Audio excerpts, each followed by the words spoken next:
Good day, folks. This is Greg Judy at Green Pastures Farm. Today I want to give a little spill about broomsedge. Broomsedge is a grass that's, some people call it broom straw.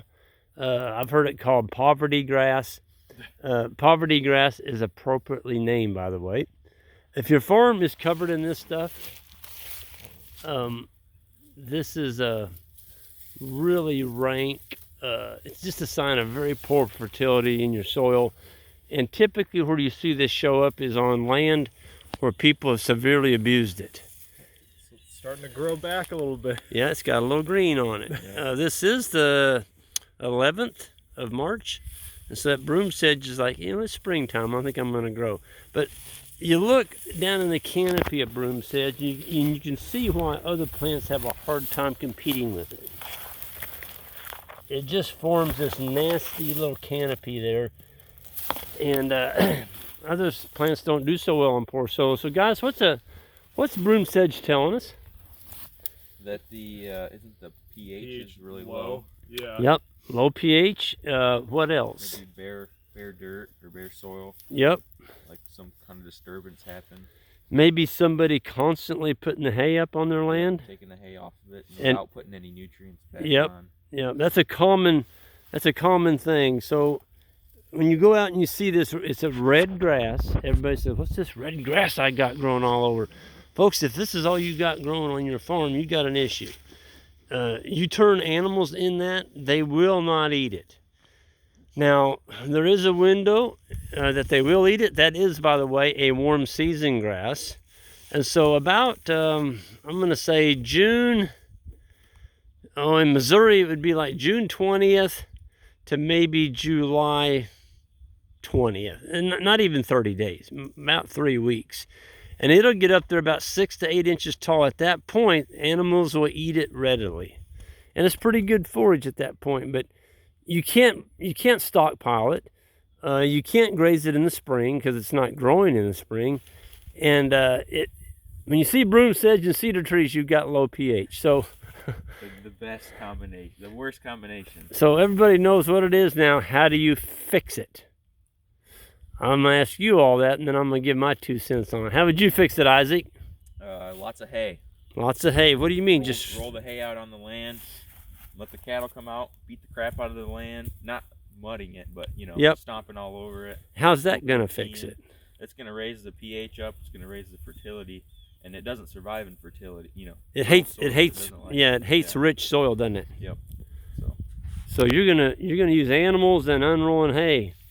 I think you might have took Ben's answer. Yeah, but it's hard though, because like Yeah. changing the pH any way you slice it Yep. is difficult. Even if you were to use lime, like it takes a lot, because pH is logarithmic, so it's like one step from whatever. Yep. If you're down at, You're not gonna do it in 1 year. yeah, you're not gonna, maybe not even in 2 years. It's just one of those things that's like a slow progression, for sure. But Well, one of the things that we've had success with in getting rid of lime, of course, is the unrolling hay, and that's what I did for years and years and years. And that's what you have to do. I mean, if you don't have any money, and we didn't have hardly 2 cents to rub together when we started this operation. And so we were letting other people buy the hay, and we were custom grazing their cows on our lease farms. And you could go out there in the springtime where you unroll that hay, and I'm talking unrolling it thick and putting animals on it. You could tell right where you did it. There was no broomsedge. It literally pushed it out basically in one winter. Now, we were putting down hay probably 4 to 6 inches thick, and those calves, we were running 170 stalker calves, steers, and they would lay on that windrow, right? And the next morning, it was solid manure. Yeah. That whole windrow was just solid manure. And that's what turned that farm around.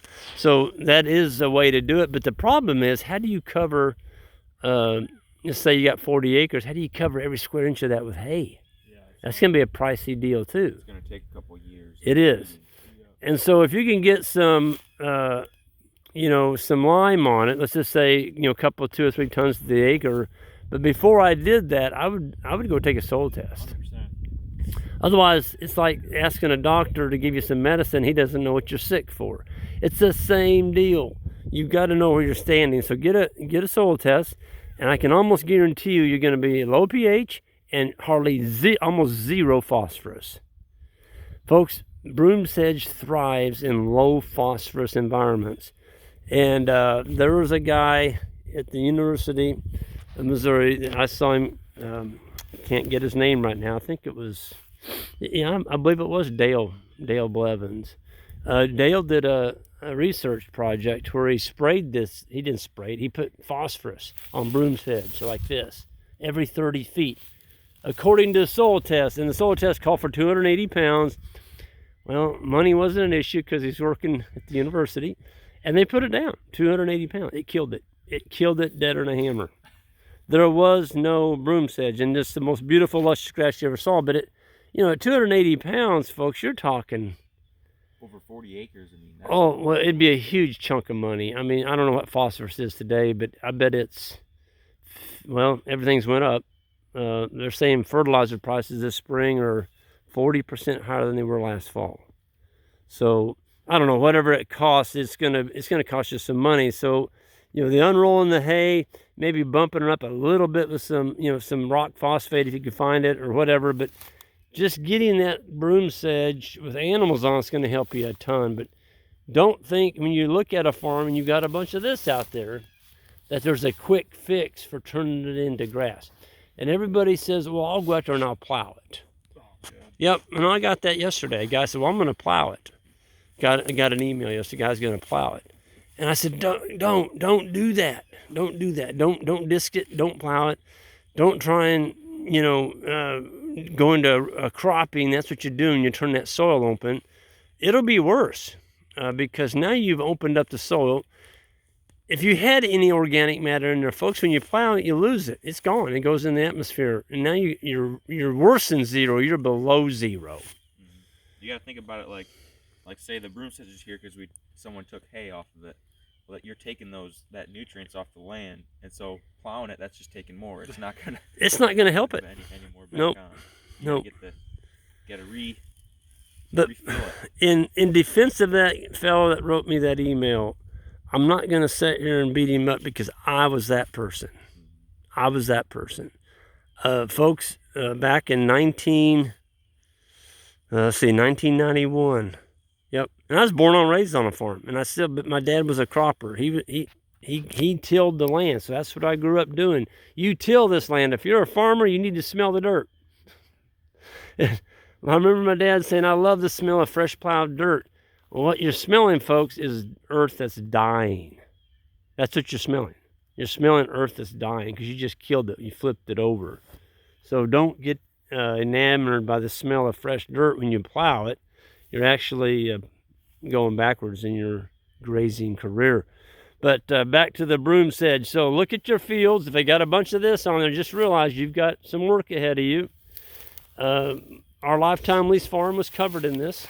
And over the years of unrolling lots of hay, and then we did go back later and we put some phosphorus and some lime on it. But starting out, you may not be able to afford to do that. The reason why this is here is because we're right on the back of a pond dam right now, so this does not get the impact and nutrient deposition that everything exactly gets. I would guarantee you this has never had a bale unrolled on it. Yeah, and you can see we usually put this fence somewhere in this vicinity. Yeah, right here. And they're not gonna monkey around down here nope. trying to eat. They have way more food up there to eat. So you know what we ought to do, guys? We probably next time we put this fence in, we need to put it over there on that side of the dam.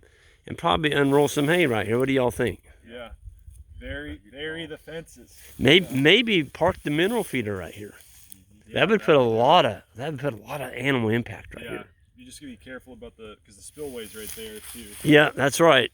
Yeah. It's a good spillway though. It spills into that brush pile over there. So I've never had any problem with this one trying to erode or erosion. But Ben and Isaac put in this a while ago. I wanted to show y'all something. We just fenced off this pond, and now that we do have a permanent rock skirt that we put in, Johnny put it in last fall, actually early winter. This wire you see all the way around this pond we're gonna put in a permanent one now. So we can actually fence the cattle off of this pond because we have water access right over here. And I'm even playing with the idea, because this skirt waters everything going that way. If we had a rock skirt right over there, that would water everything toward the road. That's what we were just talking about. Is that what you all were saying? Y'all quit reading my darn mind. No, I think that would be awesome. So that's probably, what do y'all think about right over there on that point? Yeah. See how gradual it is? Yeah. It's super muddy there anyway, so it's not like you're, you know. Yeah. I think that's a good project for Johnny when we get summertime and it gets dry. Because the road's right up there. We can run a truck down there and dump the rock, and Yeah, you could just run it'll right be down pretty this easy. ridge. yeah, run right down that ridge and make sure it's good and dry so that gravel trucks don't leave ruts. Yeah.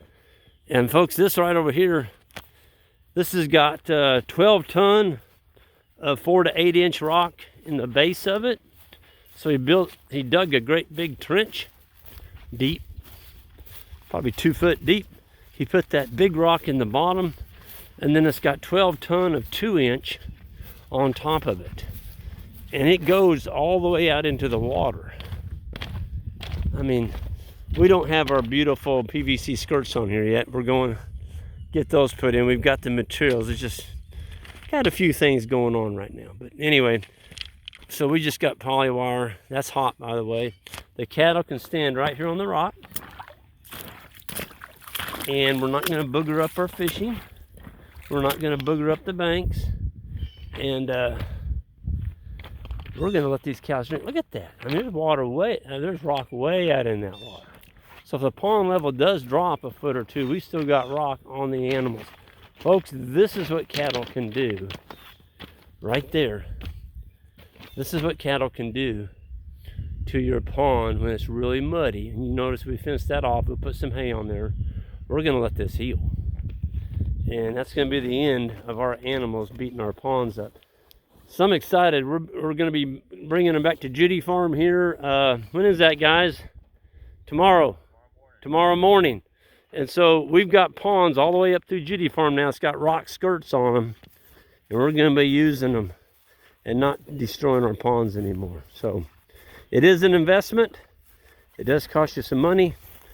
But building that pond right there is not cheap. And you don't want the animals to destroy it and have to rebuild it in 5 to 10 years because you didn't fence the animals out. So if you enjoy... You can already see the grass growing back on where he looked it over. Yeah, there's grass growing right above that, isn't there? We're going to unroll hay on that little berm he put up there.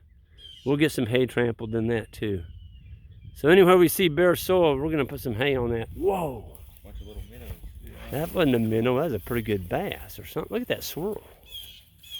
I think we got to go and get some of these fish. No.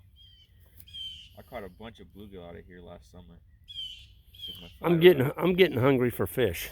Yeah, we got some in our we got freezer. a bunch in the freezer we haven't eaten yet. Well, I'm gonna come over and get it then. It's one of those. we gotta have a fish fry. It's one of those things where it's like you hate to break it out because it's so good. It's like I know. You save it for a good time. And Yeah. You just keep saving it. So You keep saving, you just catch fresh ones. We've got a package too in our freezer, so we need to break out the fish cooker and have some hush puppies. It'd be nice to have fish this winter. Hush puppies, fried potatoes, and fish. Yeah. Oh man, God, and coleslaw. You gotta have coleslaw too. Funny how we always end up talking about food on here. Well, folks, I'm gonna go ahead and sign off. That's how you. We talked about the broomsedge. I just wanted to cover that a little bit, and it is a problem. And don't think you got a really good piece of ground if it's covered in that. You're going to have some work ahead of you, but you can take care of it. It just takes time. And like Ben said, it's a slow process to raise that pH, but it can be done. I'm going to sign off. If you all new to the channel, hit that subscribe button and also hit that bell on the way out that's underneath there. That way you'll get a notification every time that I post a video. You all have to take care. See you down the road.